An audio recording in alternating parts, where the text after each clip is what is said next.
का हमारा सबसे पहला क्वेश्चन है कि कौन सा निबंध जो है गुलेरी रचित है, यानी चंद्रधर शर्मा गुलेरी का रचित कौन सा यहाँ पर निबंध है। तो ऑप्शन ए है, सॉरी नहीं है, यहाँ दिया हुआ है कि नहीं है, याद रखिएगा। तो ऑप्शन नंबर ए है देवना प्रिय, बी है मजदूरी और प्रेम, सी है पुरानी हिंदी और डी है मोरसी मोही कुठाव।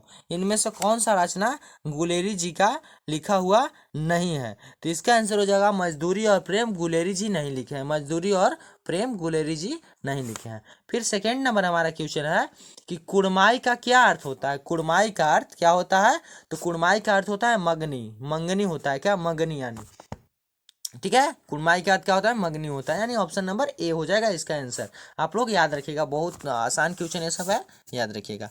फिर आगे है कि बोधा कौन था? बोधा सिंह के बारे में यहाँ पर जिक्र किया गया है कि बोधा कौन था। ऑप्शन ए है हजारा सिंह का भाई, या लहना सिंह का भाई, या वजीरा सिंह का भाई, या सूबेदार हजारा सिंह का बेटा। कौन था बोधा?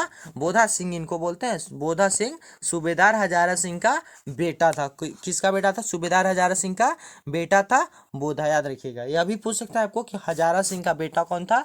तो बोधा सिंह। और पूछ सकता है कि हजारा सिंह किस पद पर था? तो सूबेदार के पद पे। यहाँ से 3 क्वेश्चन क्लियर हुआ आपका। फिर है कि चंद्रधर शर्मा गुलेरी की कहानी कौन सी है? ए है जूठन, या बी है रोज, या उसने कहा था, या डी तिरिच। तो इसका आंसर सबको जानते हैं कि चंद्रधर शर्मा गुलेरी की रचना यहाँ पर उसने कहा था है, ठीक है। फिर आगे है कि कौन सी कहानी चंद्रधर शर्मा गुलेरी की लिखी हुई नहीं है? तो सुखमय जीवन इनका लिखा हुआ है, याद रखिएगा, ये सब बहुत महत्वपूर्ण है। सुखमय जीवन पूछ सकता है। सुखमय जीवन किनका लिखा है? चंद्रधर शर्मा गुलेरी का। बुद्ध का कांटा भी इनका लिखा हुआ है, उसने कहा था तो लिखा हुआ ही है। कफन इनका नहीं लिखा हुआ है। कफन आंसर क्या हो जाएगा इसका कि कफन चंद्रधर शर्मा गुलेरी द्वारा लिखा हुआ नहीं है, ठीक है। फिर आगे है कि गुलेरी जी किस गांव के निवासी थे? गुलेरी जी किस गांव के निवासी यानी मूल निवासी थे? तो गुलेर गांव के गुलेरी जी निवासी थे, याद रखिएगा। गुलेर से गुलेरी जी किस गांव के निवासी थे? तो गुलेर गांव के निवासी थे गुलेरी जी। फिर आगे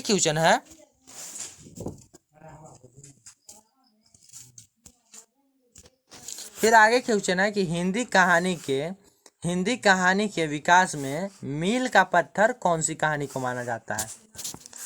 फिर आगे है कि हिंदी कहानी के विकास में मील का पत्थर कौन सी कहानी को माना जाता है? बहुत महत्वपूर्ण प्रश्न है, बहुत महत्वपूर्ण, याद रखिएगा।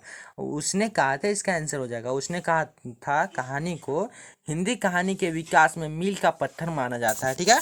फिर है कि तेरी कुड़माई हो गई का किस कहानी से संबंध है? तो इसका भी आंसर हो जाएगा, उसने कहा था, इसका संबंध है। कौन पूछता था? तो लहना सिंह पूछता था। किससे? सूबेदारनी से पूछता था, ठीक है। फिर आगे क्वेश्चन है कि बिना फेरे घोड़ा बिगड़ता है और बिन लड़े सिपाही, यह पंक्ति किस कहानी में है? तो यह पंक्ति उसने कहा था कहानी में। ऑप्शन नंबर डी आंसर हो गया। फिर है आगे कि उसने कहा था कहानी के कहानीकार कौन है? और अब देखिए कितना बार पूछा हुआ है। उसने कहा था कहानी के कहानीकार कौन है? तो चंद्रधर शर्मा गुलेरी, याद रखिएगा। चंद्रधर शर्मा गुलेरी कहाँ के रहने वाले थे? मूल निवासी तो गुलेर राजस्थान जयपुर में जन्म हुआ था इनका।